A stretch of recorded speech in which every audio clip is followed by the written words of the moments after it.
சென்ற வாரத்திலே எபிரேயர் 3ஆம் அதிகாரத்திலே இயேசு கிறிஸ்து மோசேயை காட்டிலும் பெரியவர் என்று சொல்லி எபிரேய ஆசிரியர் விளக்கியிருந்தார். அந்த அடிப்படையிலே மோசேயை குறித்து பேசும்போது அந்த மோசே வழியாக நடந்த ஒரு சம்பவத்தை மேற்கோள் காட்டி சங்கீதத்திலே தாவீது பாடின அந்த பாடலை மேற்கோள் காட்டி எபிரேய ஆசிரியர் எழுதுகிறார். அதாவது மோசையின் காலத்திலே நடந்த சம்பவத்தை சங்கீதத்திலே தாவீது பாடி எழுதி வைத்திருக்கிறார். அப்படி தாவீது எழுதி வைத்ததை இங்க எபிரேய ஆசிரியர் மேற்கோள் காட்டி பேசுகிறார். என்ன, மோசையின் காலத்திலே ஒரு குறிப்பிட்ட மக்களுக்கு, மோசையின் மூலமாக கடவுளால் தெரிந்தெடுக்கப்பட்ட மக்களுக்கு ஒரு வாக்கு கொடுக்கப்பட்டது, வாக்கு தத்தம் கொடுக்கப்பட்டது. நீங்கள் என்னுடைய இளைப்பாறுதலிலே பிரவேசிப்பீர்கள் என்று சொல்லி ஒரு வாக்கு தத்தம் கொடுக்கப்பட்டது. ஆனால் அந்த மக்களுக்கு அந்த வாக்கு தத்தம் பலிக்கவில்லை. ஏன் பலிக்கவில்லை? அவர்கள் ஏதாகலும் கடவுள் சொன்ன பல காரியங்கள் செய்யாமல் தவறவிட்ட அந்த காரியங்களா? இல்லை. தேவனை விசுவாசிக்கவில்லை. விசுவாசிக்காமல் கீழ்ப்படியாமல் போனார்கள். விசுவாசிக்காததான் அங்கு பிரச்சனை என்று சொல்லி எபிரேய ஆசிரியர் எழுதியிருந்தார். ஆகவே அவர்களைப் போல இப்பொழுது இருக்கிற அந்த யூதர்களை பார்த்து எழுதுகிறார், நீங்களும் உங்கள் மனதை கடினப்படுத்தாதிருங்கள். தேவனை விசுவாசிப்பதற்கு எதிராக அன்றைக்கு இருந்த இஸ்ரவேல் மக்கள் தங்களுடைய இருதயத்தை கடினப்படுத்தினார்கள். அதை போல இயேசு கிறிஸ்துவை இன்றைக்கு விசுவாசிப்பதற்கு எதிராக நீங்கள் உங்கள் இருதயத்தை கடினப்படுத்தாதிருங்கள். அவர்கள் இருதயத்தை கடினப்படுத்தினபடியால் அவர்கள் அங்கே வனாந்திரத்திலே செத்து மடிந்தார்கள். அவர்களை குறித்து தேவன் கோபமாக ஆணையிட்டார். இவர்கள் என்னுடைய இளைப்பாறுதலில் பிரவேசிப்பதில்லை என்று சொல்லி என்னுடைய கோபத்திலே ஆணையிட்டேன் என்று சொல்லி சங்கீதக்காரன் எழுதியிருக்கிறார். அதே போல நீங்களும் தேவனை கோபப்படுத்தாதீர்கள் என்பதாக சொல்லுங்க. முடிக்கும் போது தெளிவாக முடிக்கிறார் 3ஆம் அதிகாரத்திலே. அவர்கள் ஏன் அதிலே பிரவேசிக்க முடியவில்லை? தேவனுடைய இளைப்பாறுதல் இல்லை, அதாவது அவர்களுக்கு அன்றைக்கு வாக்கு கொடுக்கப்பட்ட அந்த இளைப்பாறுதல் அந்த காரியத்திலே ஏன் அவர்கள் பிரவேசிக்க முடியவில்லை என்றால், அவர்கள் அவிசுவாசத்தினாலே அவர்கள் அதிலே பிரவேசிக்க கூடாமல் போனார்கள் என்று சொல்லி நாம் பார்க்கிறோம். அப்போ அவிசுவாசம் அவர்களை தேவனுடைய இளைப்பாறுதல், தேவன் கொடுத்த அந்த வாக்கு தத்தத்துக்குள்ளாக அவர்கள் பிரவேசிக்க முடியாமல் போயிட்டது. அதே போல நீங்கள் செய்யாதீர்கள் என்கிறது தான் அங்கே எபிரேய ஆசிரியருடைய நோக்கமாக இருந்தது. அடுத்ததாக அதனுடைய தொடர்ச்சி தான் 4ஆம் அதிகாரத்திலே, ஆனபடியால் அவருடைய இளைப்பாறுதல் பிரவேசிப்பதற்கு ஏதுவான வாக்கு தத்தம் நமக்கு உண்டாயிருக்கிறது. அப்போ அவர்களுக்கு எப்படி ஒரு வாக்கு தத்தம் உண்டாயிருந்தது? அவர்களுக்கு என்ன வாக்கு தத்தம் உண்டாயிருந்தது? பாலும் தேனும் ஓடுகிற ஒரு தேசத்திலே உங்களுக்கு அழைத்து கொண்டு போவேன். அங்கே நீங்கள் எகிப்திலே இப்பொழுது கஷ்டப்படுவது போல இப்பொழுது பண்ண வேண்டியதில்லை. அங்கே உங்களுக்கு ஓய்வு அளிக்கப்படும். அங்கே உங்களுக்கு இளைப்பாறுதல் கிடைக்கும். அதான் அதனுடைய அர்த்தம். அப்போ அவர்களுக்கு அந்த அவர்களுக்கு சொல்லப்பட்டது போல நமக்கும் ஒரு இளைப்பாறுதலை குறித்து ஒரு வாக்கு தத்தம் உண்டாயிருக்கிறது. அப்ப அவர்களுக்கு அதான் அவருடைய இளைப்பாறுதலில் பிரவேசிப்பதற்கு ஏதுவான வாக்கு தத்தங்கள் நமக்கு உண்டாயிருக்கிறது. அப்போ அவர்களுக்கு அந்த வாக்கு தத்தம் கிடைத்த போது அவர்களே சிலர் விசுவாசிக்காத காரணத்தினால், சிலர்ல பெரும்பாலானவர் விசுவாசிக்காத காரணத்தினால் அவர்கள் அதிலே பிரவேசிக்க கூடாமற் போனார்கள். அதே போல நீங்களும் விசுவாசிக்காமல் பின்வாங்கி இயேசு கிறிஸ்துவை விட்டு பின்வாங்கி போவீர்கள் என்று சொன்னால் நீங்களும் அதிலே பிரவேசிக்க மாட்டீர்கள். ஆகையால் நீங்கள் பின்வாங்கி போகாதபடிக்கு, பின்வாங்கி அந்த வாக்கு தத்தத்தை இழைக்காதபடிக்கு, பின்வாங்கி அந்த இளைப்பாறுதலை இழந்து போகாதபடிக்கு பயந்திருக்க கடவுள் என்பதாக இங்கே எபிரேய ஆசிரியர் சொல்லுங்க. அவருடைய இளைப்பாறுதல் பிரவேசிப்பதற்கு ஏதோ வாக்கு தத்தம் நமக்கு உண்டாயிருக்கிறது. உங்களில் ஒருவனும் அதை அடையாமல் பின்வாங்கி போனவனாக காணப்படாதபடிக்கு பயந்திருக்க கடவுள் என்பதாக இங்கே சொல்லுகிறார். இங்கே பயப்படும்படியாக பயந்திருங்கள் என்று சொல்லி அந்த எபிரேய ஆசிரியர் எபிரேயர்களுக்கு எழுதுகிறார். ஏன் பயந்திருக்க வேண்டும்? எதற்கு எதிராக பயப்பட வேண்டும்? அவிசுவாசத்துக்கு எதிராக. அவிசுவாசம் உள்ளவர்கள் பயந்திருக்க வேண்டும். அவிசுவாசம் என்ன செய்கிறது? மனிதனை தேவனுடைய வாக்கு தத்துவத்தில் பிரவேசிக்க விடாமல் தடுக்கிறது. ஏற்கனவே பார்த்தோம், விசுவாசம் என்றால் நாம் ஆரம்பத்திலே கொண்டிருக்கிற ஒரு நம்பிக்கை. அந்த நம்பிக்கையை இறுதி வரை வைத்திருப்பதுதான் விசுவாசம். அப்போ அந்த விசுவாசம் இல்லாத பட்சத்திலே தற்காலிக நம்பிக்கைகள் அவ்வப்போது வரும். அது விசுவாசமாகாது, அது தற்காலிக நம்பிக்கைகள். அப்ப அப்படிப்பட்ட நம்பிக்கையின் அடிப்படையில சிலர் எப்படி இருக்கலாம், கிறிஸ்தவ மதம் சார்ந்து கிறிஸ்தவத்திலே இருக்கலாம். அப்படிப்பட்டவர்கள் அவர்களுக்கு சில கேள்விகளுக்கு பதில் தெரியாத போது என்ன செய்வார்கள், பின்வாங்கி போவார்கள். தங்களோட நம்பிக்கையை விட்டு விலகி போவார்கள். இந்த இயேசு கிறிஸ்து எனக்கு வேண்டாம் என்று சொல்லி வேறு இடத்திற்கு போவார்கள். முந்தி இருந்த இடத்திற்கோ அல்லது புதிதாக வேறு இடத்துக்கோ போவார்கள். அதுக்கு காரணம் என்ன? அவிசுவாசம். ஆகையால் அவிசுவாசம் அப்படி இருக்கிறது என்றால் அதனுடைய அது என்ன, எதை கொண்டு சேர்க்கும் என்கிறதற்கு அன்றைக்கு இருந்த இஸ்ரவேல் மக்களுக்கு நடந்த சம்பவத்தை மேற்கோள் காட்டுகிறார். அவிசுவாசத்தினால் அவர்கள் இளைப்பாறுதலில் பிரவேசிக்கவில்லை. அதே போல யூதர்களே, இன்றைக்கு இருக்கிற எபிரேயர்களே, நீங்கள் அவிசுவாசம் இராதபடிக்கு தயவு செய்து எச்சரிக்கையாக இருங்கள், எச்சரிக்கை உணர்வோடு இருங்கள். உங்களுக்குள்ளாக அவிசுவாசம் இருக்கிறதா? அவிசுவாசம் இருக்கிறது என்றால் பயந்திருங்கள், உங்களுக்கு இளைப்பாறுதல் இல்லை. ஆகவே பயந்திருக்க கடவோம் என்பதாக சொல்ல. ஏனெனில் சுவிசேஷம் அவர்களுக்கு அறிவிக்கப்பட்டது போல நமக்கும் அறிவிக்கப்பட்டது. எபிரேயர்களுக்கு அன்றைக்கு முதலாவது மோசேயின் காலத்திலே இஸ்ரவேலர்களுக்கு சுவிசேஷம் அறிவிக்கப்பட்டது. என்ன? ஆண்டவர் மோசையை அழைத்து சொல்லுகிறார் சுவிசேஷ வார்த்தை. அன்றைக்கு அவர்களுக்கான சுவிசேஷம் எது? எகிப்திலிருந்து உங்களுக்கு ஒரு புதிய ஒரு இடத்திற்கு கொண்டு போவேன். பாருங்கள், யாத்திராகமம் 3:8 சொல்லப்பட்டிருக்கிறது. மோசை இடத்துல சொல்லி அனுப்பும் போது அவர்களை எகிப்தியரின் கைக்கு விடுதலையாக்கவும் அவர்களை அந்த தேசத்திலிருந்து நீக்கி கானானியரும் ஏத்தியரும் எமோரியரும் பெரிசியரும் ஏவியரும் எபூசியரும் இருக்கிற இடமாகிய பாலும் தேனும் ஓடுகிற நலமும் விசாலமுமான தேசத்தில் கொண்டு போய் சேர்க்கவும் இறங்கினேன். அப்போ நான் இதற்காக இறங்கி இருக்கிறேன், இப்பொழுது இறங்கி வந்திருக்கிறேன். இந்த மக்களை எகிப்திலிருந்து விடுதலையாக்கி பாலும் தேனும் ஓடுகிற தேசமாகிய அந்த கானானியர்கள் தற்போது வாழுகின்ற அந்த தேசத்திலே கொண்டு சேர்ப்பதற்காக வந்திருக்கிறேன் என்பதாக சொல்லுகிறார். இதே காரியத்தை பல இடங்களில் பல சூழ்நிலைகளிலே கடவுள் மக்களுக்கு சொல்லி இருக்கிறார்.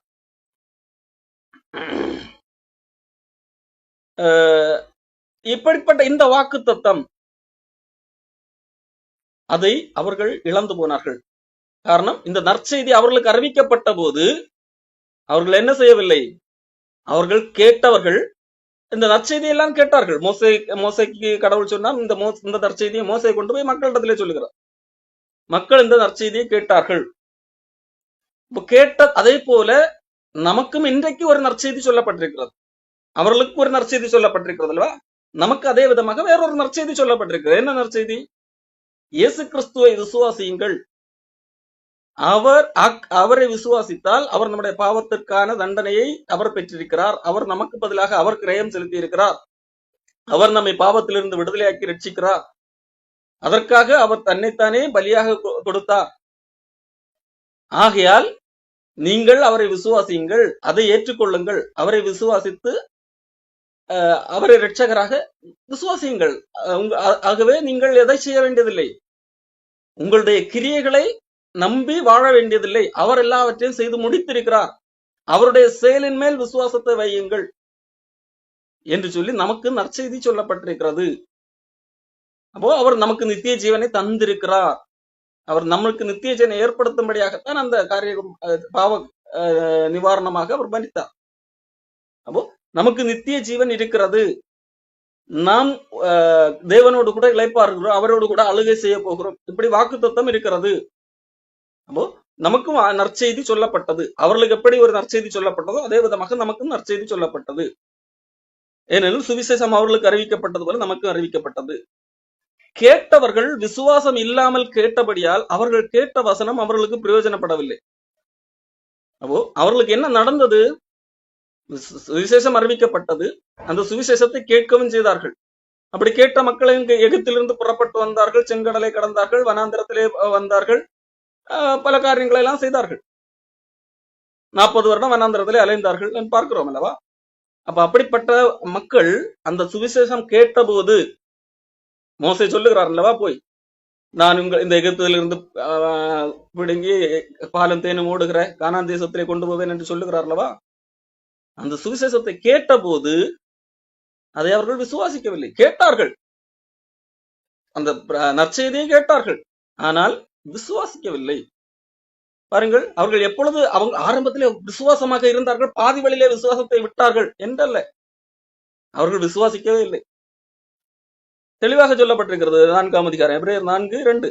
ஏனெனில் சுவிசேஷம் அவர்களுக்கு அறிவிக்கப்பட்டது, நமக்கும் அறிவிக்கப்பட்டது. கேட்டவர்கள் விசுவாசம் இல்லாமல் கேட்டபடியால் அவர்கள் கேட்ட வசனம் அவர்களுக்கு பிரயோஜனப்படவில்லை. அப்போ அந்த வசனத்தை அவர்கள் கேட்டார்கள், ஆனால் அவர்கள் அதை விசுவாசிக்கவில்லை. அப்ப எப்படி மோசையை நம்பி இறங்கி வந்தார்கள்? விசுவாசித்ததுனால்தானே இறங்கி வந்தார்கள் என்று நீங்கள் கேட்கலாம். இல்லை, அவர்கள் விசுவாசிக்கவில்லை, விசுவாசிக்காமலே இறங்கி வந்தார்கள். அதை குறித்து நான் சொல்லுகிறேன். மோசே அந்த மக்களை விடுவிக்கும் போது, எகிப்திலிருந்து கொண்டு வரும் போது அவர்கள் எதையும் விசுவாசித்து வந்தார்கள் என்றால், மோசே சொன்ன அந்த நற்செய்தியை முழுமையாக விசுவாசித்து வரவில்லை. மாறாக தற்போது அவர்கள் ஒரு பிரச்சனையில் இருக்கிறார்கள், எகிப்திய அடிமைத்தனம்.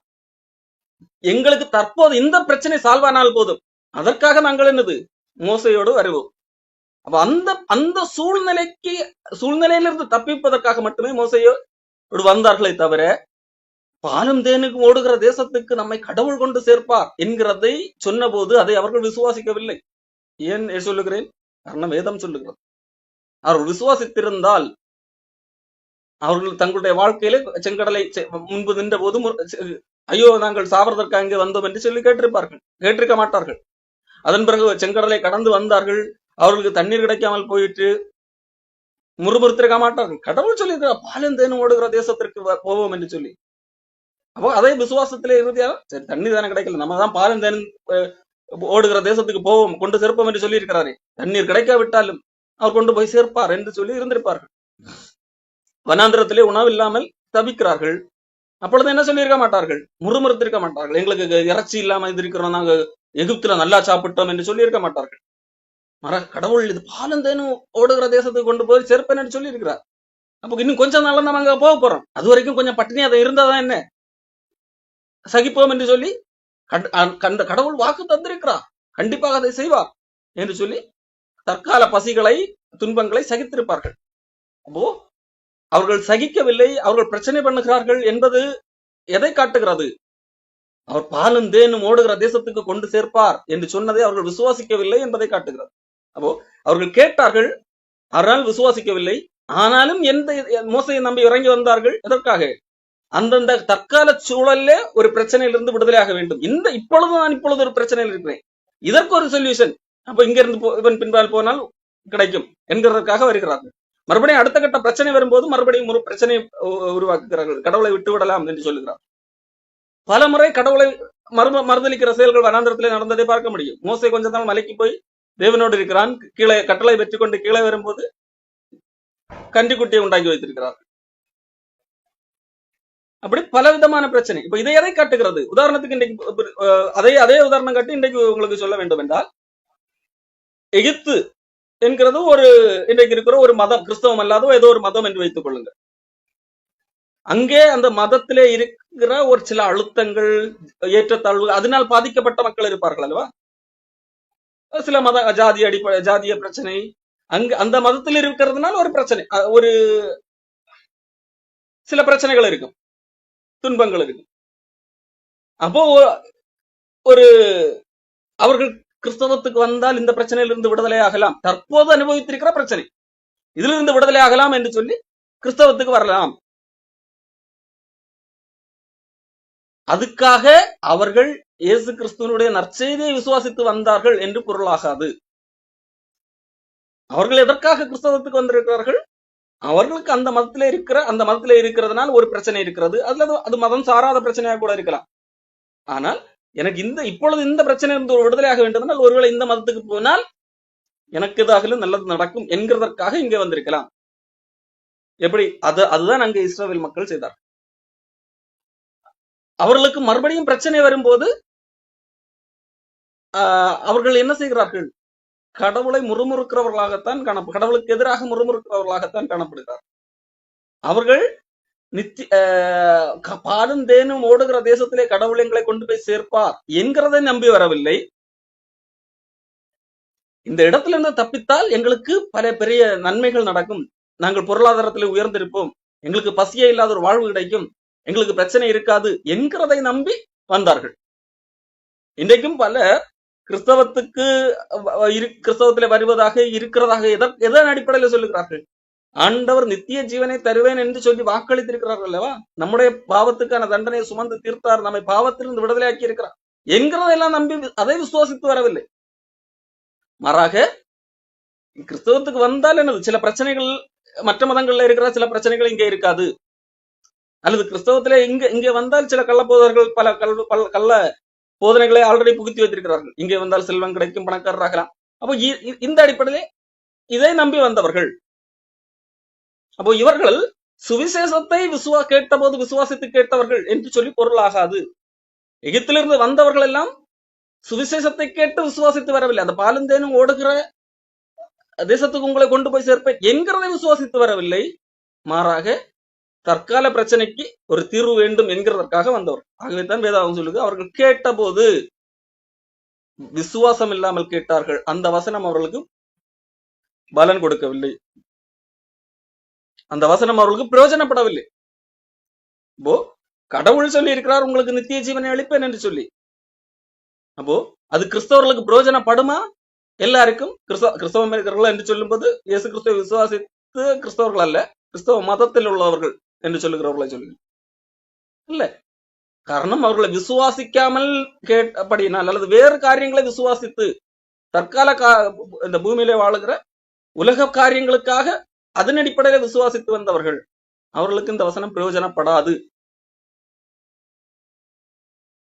அப்போ அன்றைக்கு இஸ்ரவேல் மக்களுக்கு பிரயோஜனப்படவில்லை. நீங்கள் ஒன்றை புரிந்து கொள்ள வேண்டும், இஸ்ரவேல் மக்கள் அவ்வளவு பிரச்சனைகள் பண்ணின பிறகும், அதாவது வனாந்திரத்திலே பல்வேறு முறை கடவுளுக்கு எதிராக முறுமுறுத்தார்கள், பல காரியம் 10 முறை சோதித்தார்கள் என்று சொல்லப்பட்டிருக்கிறது. ஆனாலும் ஆண்டவர் அவர்களிடத்திலே கொஞ்சம் பொறுமையாக இருந்துதான் வந்தார்.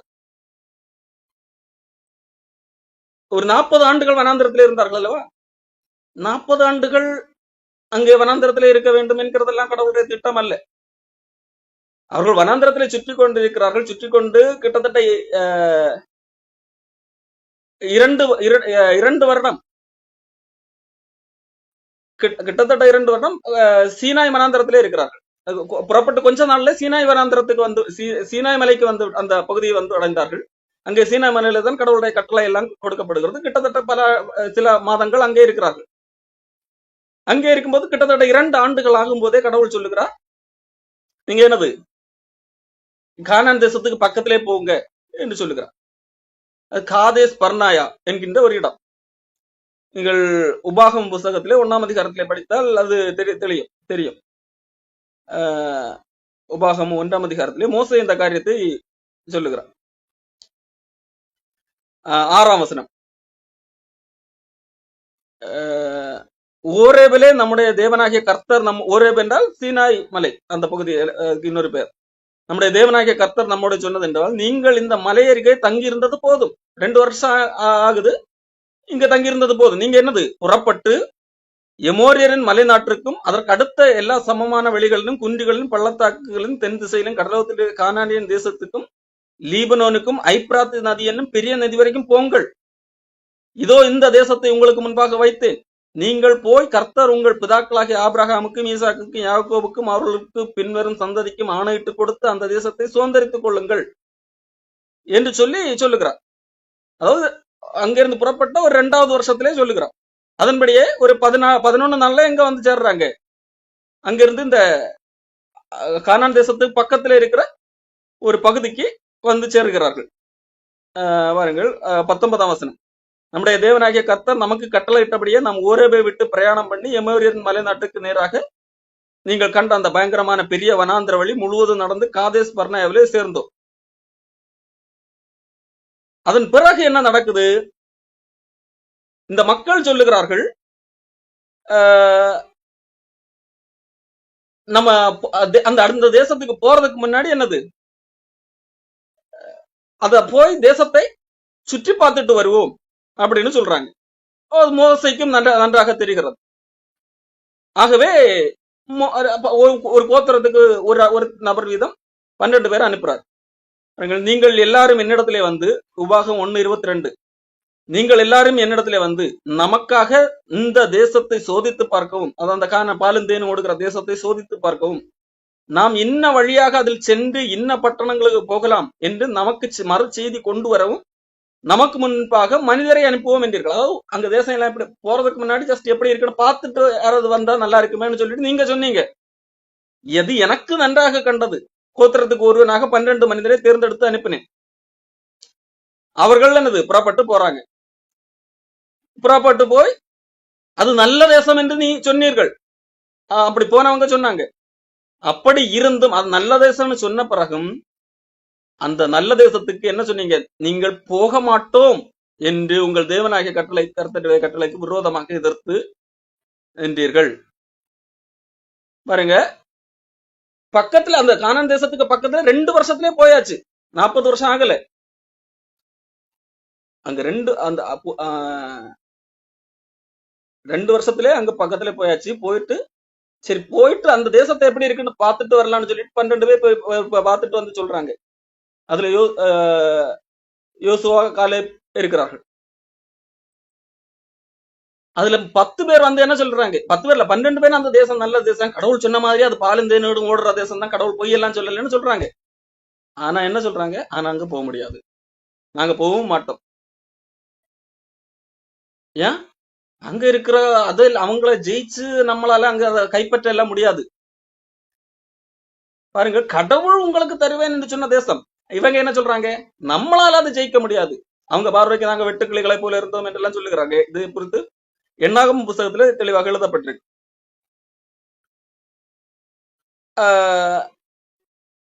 அப்போ அது நிமித்தம் தான் என்னது, கடவுள் கோபம் கொண்டு என்ன சொல்லுகிறார்?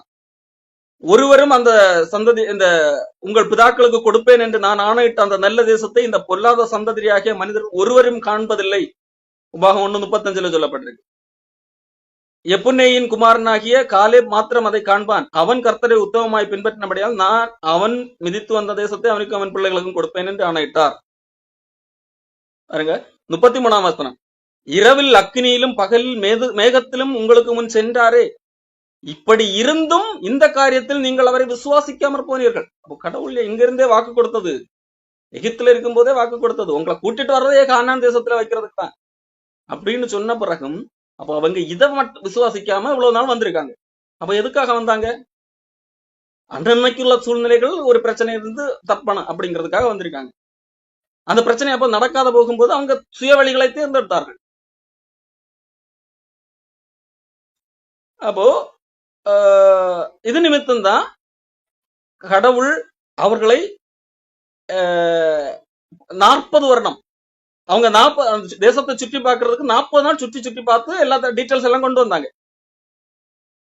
அதனால அங்க 40 நாள் அந்த ஒரு நாள் அந்த தேசத்தை சுற்றி பார்க்க 40 நாள் ஆன மாதிரி நீங்கள் இந்த வனாந்திரத்துல 40 வருஷம் சுத்துங்க அப்படின்னு சொல்லிட்டு அங்க வனாந்திரத்திலே 40 வருஷங்களை செலவு பண்ண வைத்தார். ஏற்கனவே 2 வருஷம் ஆயிருந்தது, மறுபடியும் ஒரு 38 வருஷம் அவர்களை செலவிட வைத்தார். அப்போ இதுதான் இஸ்ரவேல் மக்கள் நற்செய்தியை விசுவாசிக்காமல் போனதினால் அவர்களுக்கு எதிராக கடவுள் கோபத்தோடு சொன்ன அந்த வார்த்தை. இதைதான் சங்கீதக்காரன் சொல்லுகிறான், என்னுடைய கோபத்திலே ஆணையிட்டேன் என்பதாக. அவர்கள் என்னுடைய இளைப்பாறுதலில் பிரவேசிப்பதில்லை என்று சொல்லி என்னுடைய கோபத்திலே ஆணையிட்டேன் என்று சொல்லுகிறார் அல்லவா? அப்போ அதே போல இன்றைக்கும் நமக்கு சுவிசேஷம் அறிவிக்கப்படுகிறது. அதை விசுவாசிக்காமல் போனால் நாமும் அந்த இளைப்பாறுதலில் பிரவேசிப்பது இல்லை என்பதைத்தான் இங்கே எபிரேய ஆசிரியர் சொல்ல வருகிறார்.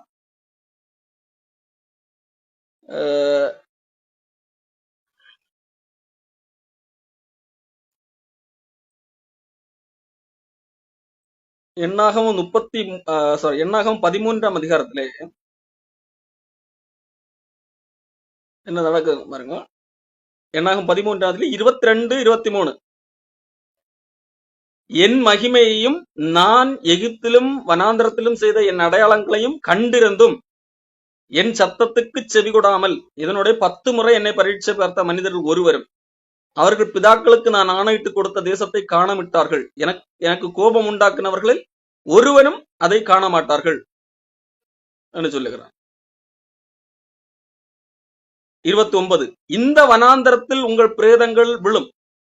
உங்களில் 20 வயது முதல் அதற்கு மேற்பட்டவர்களாக எண்ணப்பட்டு உங்கள் தொகைக்கு உட்பட்டுகிறவர்களும் எனக்கு விரோதமாய் முறுமுறுத்திருக்கிறவர்களுமாகிய அனைவரும் பிரேதங்களும் விழும்.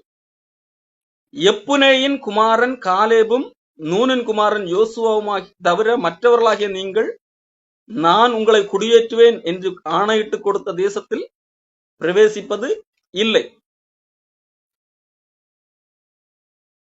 அடுத்து 32.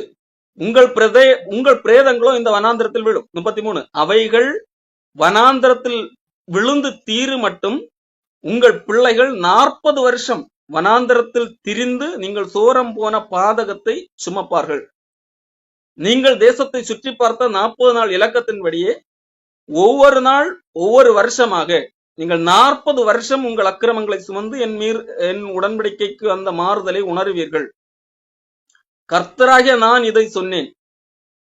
எனக்கு விரோதமாக கூட்டம் கூட்டின இந்த பொல்லாத சபையார் யாவருக்கும் இப்படியே செய்வேன்.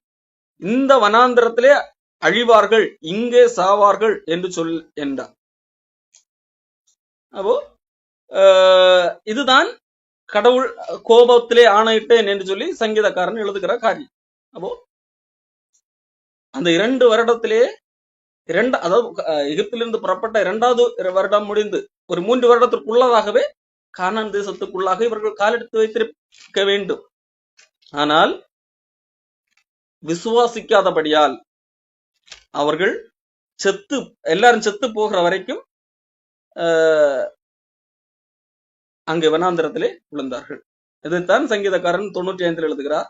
இன்று அவருடைய சத்தத்தை கேட்பீர்களாகில், இன்னைக்கு இந்த தாவீது வாழ்ந்த காலத்தில் உள்ள மக்களுக்கு சொல்லுகிறார், இன்னைக்கு நீங்க கடவுளுடைய சத்தத்தை கேட்பீர்களாகில், அன்னைக்கு வனாந்திரத்திலே கோபம் ஊட்டின போதும் கடவுளுக்கு மக்கள் கோபம் ஊட்டினார்கள். சோதனை நாளில் நடந்தது போல உங்கள் இருதயத்தை கடினப்படுத்தாதீங்கள் என்பதாக சொல்லுங்க. என்னுடைய இளைப்பாறுதல் அவர்கள் பிரவேசிப்பதில்லை என்று என்னுடைய கோபத்திலே ஆணையிட்டேன். அவர்களைப் போல நீங்கள் செய்யாதீர்கள் என்று சொல்லி தாவீது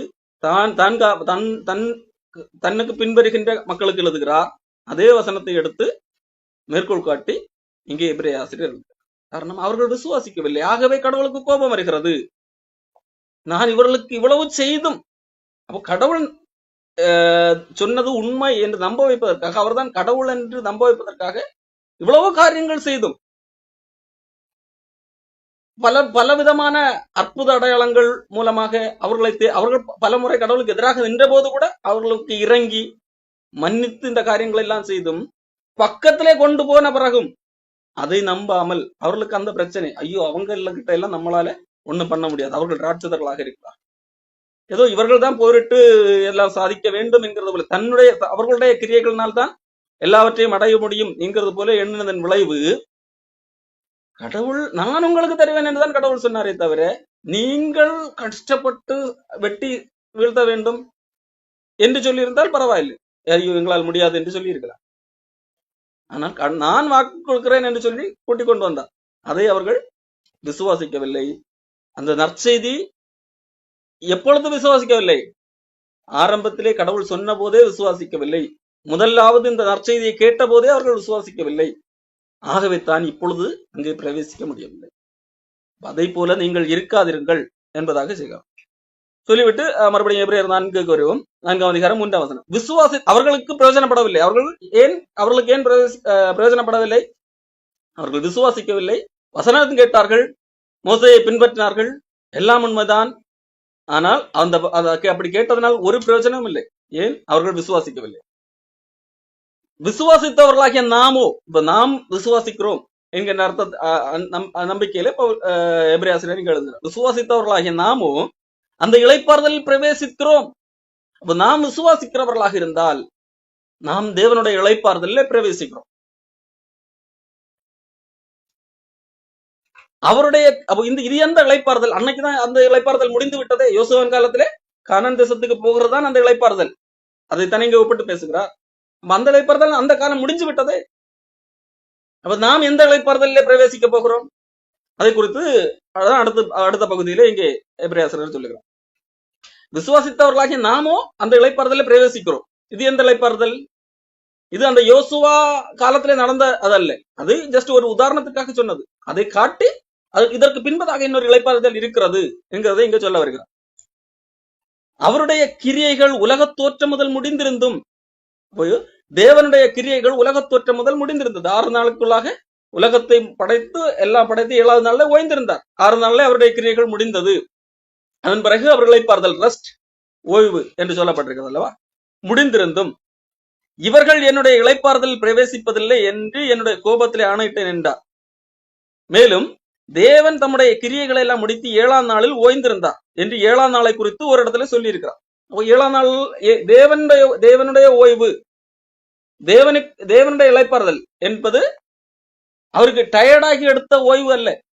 அவர் செய்ய வேண்டியதெல்லாம் செய்து முடித்த நிலை, எல்லாம் முடிந்த நிலை, அதை ஓய்வு என்று சொல்லப்பட்டிருக்கிறது.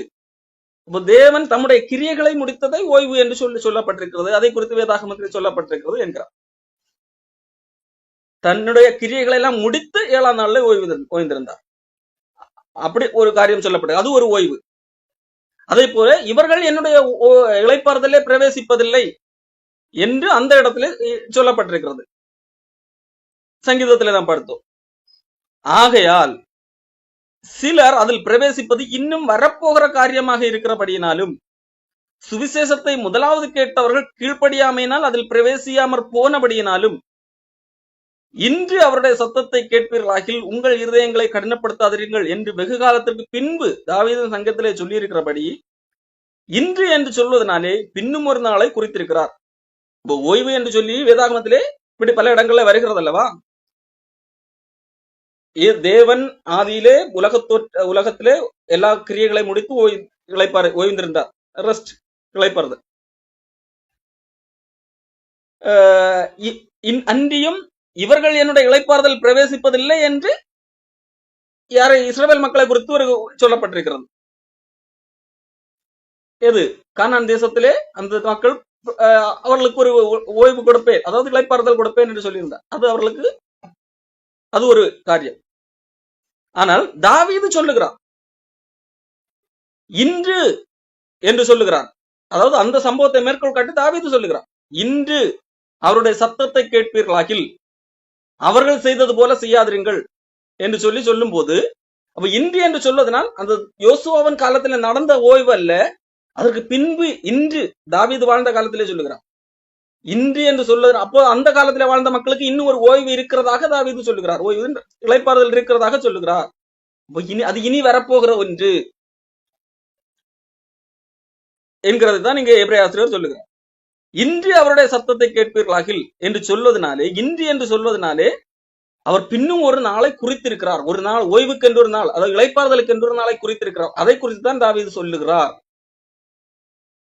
யோசுவா அவர்களை இளைப்பாறுதலுக்கு உட்படுத்தி இருந்தால், யோசுவா கொடுத்த அந்த இளைப்பாறுதல் அதுதான் உண்மை என்றால், தாவீது என்ன சொல்லியிருக்க வேண்டியதில்லை, இன்று என்று சொல்லி அதை இன்னும் ஒரு ஓய்வை குறித்து, இளைப்பாறுதலை குறித்து சொல்லியிருக்க வேண்டியதில்லை, வேறொரு நாளை குறித்து சொல்லியிருக்க மாட்டாரு. ஆகையால் தேவனுடைய ஜனங்களுக்கு இளைப்பாறுகிற காலம் இனி வருகிறதாக இருக்கிறது. இளைப்பாறுகிற காலம் என்பது இனி வரக்கூடிய ஒன்று, ஏற்கனவே முடிந்து போன ஒன்று அல்ல. அது ஒரு உலகம் சார்ந்த ஒரு டெம்பரரி ஒரு எக்ஸாம்பிள் யோசுவாவின் காலத்திலே நடந்தது. அப்ப உண்மையான இளைப்பாறுதல் என்பது இனி வரக்கூடியதாக இருக்கிறது. ஆகவே தான் இன்று என்று சொல்லி தாவீது சொல்லுகிறார் என்று சொல்லி இங்கே எபிரேயர் சொல்லுகிறார். ஏனெனில் அவருடைய இளைப்பாறுதலில் பிரவேசித்தவன், தேவனுடைய இளைப்பாறுதலில் பிரவேசித்தவன் தேவன் தம்முடைய கிரியைகளை முடித்து ஓய்ந்தது போல தானும் தன் கிரியைகளை முடித்து ஓய்ந்திருப்பார்.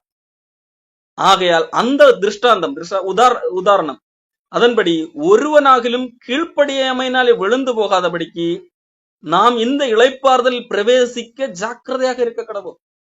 அப்போ அந்த இளைப்பாறுதல்ல அநேகர் பிரவேசிக்க முடியவில்லை. ஏன்? கீழ்ப்படியாமை. அதுக்கு காரணம் விசுவாசமின்மை, அவிசுவாசம். அதை போல நாம் இருக்காதபடிக்கு ஜாக்கிரதையாக இருக்க கடவோம். தேவனுடைய இளைப்பாறுதலை பிரவேசிப்பதற்கு. தேவனுடைய இளைப்பாறுதல் என்ற தேவன் ஓய்ந்திருந்ததை போல எல்லாவற்றையும் விட்டு ஓய்ந்திருப்பது வெளிப்படுத்தின விசேஷத்திலே சொல்லப்பட்டிருக்கிற ஒரு காரியம் உண்டு. மரித்தவர்கள் பாக்கியவான்கள் என்று எழுது, அவர்கள் தங்கள் பிரயாசங்களை எல்லாம் விட்டு இனி ஓய்ந்திருப்பார்கள் என்று சொல்லி சொல்லப்பட்டிருக்கு.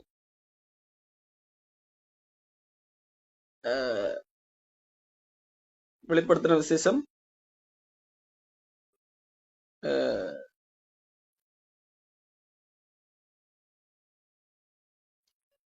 14ஆம் அதிகாரம் 13ஆம் வசனம். பின்பு பரலோகத்திலிருந்து ஒரு சத்தம் உண்டாக கேட்டேன், அது கர்த்தருக்குள் மரிக்கிறவர்கள் முதல் பாக்கியவான்கள் என்று எழுது, அவர்கள் தங்கள் பிரயாசங்களை விட்டொழித்து இளைப்பாறுவார்கள் என்று சொல்லப்பட்டிருக்கு. அப்போ இனி வரக்கூடிய ஒரு இளைப்பாறுதல், தேவனோடு கூட நாம் இருக்கிற ஒரு காரியம் இளைப்பாறுதல். அப்ப அதற்கு என்ன செய்ய வேண்டும்? விசுவாசம் உள்ளவர்களாக இருக்க வேண்டும். மற்ற ஜனங்கள், அந்த ஜனங்களைப் போல நாமும் விசுவாசம் இல்லாமல் நற்செய்தியை கேட்டோம் என்றால் அது பயன் கொடுக்காது. எப்ப வேண்டுமானாலும் மனிதன் பின்வாங்கி போக முடியும். நற்செய்தியை கேட்ட போது விசுவாசம் இல்லாமல் கேட்டால் அது பிரயோஜனம் கூடாது. ஆகவே தான் மக்களை தக்க வைத்துக் கொள்வதற்காக வேறொரு சுவிசேஷம் சொல்லப்படுகிறது, கள்ள சுவிசேஷம் சொல்லப்படுகிறது இன்றைக்கு. அப்போ மக்கள் அந்த கள்ள சுவிசேஷத்தை நம்பி அந்த கள்ள சுவிசேஷத்தை விசுவாசித்துக் கொண்டு பலர் இங்கே இருக்கிறார்கள். அது அல்ல நற்செய்தி, தேவனுடைய நற்செய்தி. தேவன் எதை சொல்லுகிறாரோ அதான் நற்செய்தி. அந்த நற்செய்தியை விசுவாசித்தவர்கள், விசுவாசித்தவர்கள் அதிலே ஒரு பின்வாங்கி போக மாட்டார்கள். விசுவாசம் இல்லாமல் கேட்டால் அவர்கள் பின்வாங்கி போவார்கள். காரணம் அது அவர்களுக்கு பிரயோஜனப்படாது. யோசுவா, காலேப்பு அவர்கள் என்னது விசுவாசம் உள்ளவர்களாய் கேட்டார்கள். அவர்களுக்கு மற்றவர்களுக்கு சொல்லப்பட்ட அதே நற்செய்தி தான் யோசுவாவுக்கும் காலேபுக்கும் சொல்லப்பட்டது. ஆனால் அவர்கள் அதை விசுவாசத்தோடு கேட்டார்கள். ஆகவே அதிலே பிரவேசித்தார்கள். எல்லாரும் மனிதர்களும் 12 பேர் போகிறார்கள். 12 பேர்ல 10 பேர் சொல்லுகிறார்கள் நம்ம அங்க போக முடியாது என்று சொல்லி. ஆனால் இவர்கள் சொல்லுகிறார்கள், இல்ல கடவுள் சொல்லி இருக்கிறார், நம்ம போகலாம், கர்த்தர் நம்மோடு இருக்கிறார், போகலாம். அப்போ இவர்கள் அன்றைக்கு கடவுள் வாக்கு கொடுத்த போது சொன்னதை அப்படியே விசுவாசத்தோடு கேட்டிருக்கிறார்கள். அந்த 10 பேரும் சரி, அந்த 10 பேர் சொன்னதை நம்பினவர்களும் சரி, ஒட்டுமொத்த மக்கள் விசுவாசம் இல்லாமல் கேட்டார்கள். விசுவாசம் இல்லாமல் கேட்டால் அதனால் பிரயோஜனம் இல்லை, அது நமக்கு பயன்படாது. நற்செய்தி கள்ள நற்செய்தி அல்ல, உண்மையான நற்செய்தி வேதாகமம் சொல்லுகிறபடி யார் கேட்டு விசுவாசிக்கிறார்களோ அவர்கள் மட்டுமே தேவன் கொடுத்த அந்த வாக்கு தத்தத்தை அனுபவிப்பார்கள். அவர்களுக்கு மட்டுமே தேவன் அருளிய இளைப்பாறுதல் உண்டு. அதுதான் இங்கே எபிரேய ஆசிரியர் அன்றைக்கு பின்வாங்கி போகக்கூடிய மனநிலையில இருந்த மக்களுக்கு சொல்லுகிறார். கிறிஸ்தவத்தை விட்டு யூதத்திலிருந்து கிறிஸ்தவத்துக்கு வந்து மறுபடியும் குழப்பத்திலே சிலர் பலவித போதனைகள் ஏற்படுத்தி இயேசு கிறிஸ்து எல்லாம் கடவுள் கிடையாது, அவர் மனிதர் தான், அவர் மோசை காட்டிலும் கீழானவர் தான், அவர் தேவதூதர் தான் அல்லது தேவதூரை காட்டிலும் குறைவானவர்கள் தான் என்று சொல்லி சிலர் பிரச்சனை பண்ணினார்கள் அல்லவா? அதை நம்பி சிலர் போகக்கூடிய நிலைமையில இருந்திருப்பார்கள் அல்லது இருந்தார்கள் என்கின்ற அடிப்படையிலே நீங்கள் பின்வாங்கி போவீர்கள் என்றால், அல்லது நீங்கள் விசுவாசிக்கவில்லை, அப்படி விசுவாசம் இல்லாமல் தான் நீங்கள் நற்செய்தியை கேட்டீர்கள் என்று சொன்னால் உங்களுக்கு அது பிரயோஜனப்படாது. நீங்கள் பயந்திருங்கள், நீங்கள் ஜாக்கிரதையாக இருங்கள், அன்றைக்கு அந்த ஜனங்களுக்கு சம்பவித்ததை நினைத்து பாருங்கள் என்று சொல்லி எச்சரித்து எழுதுகிறார்.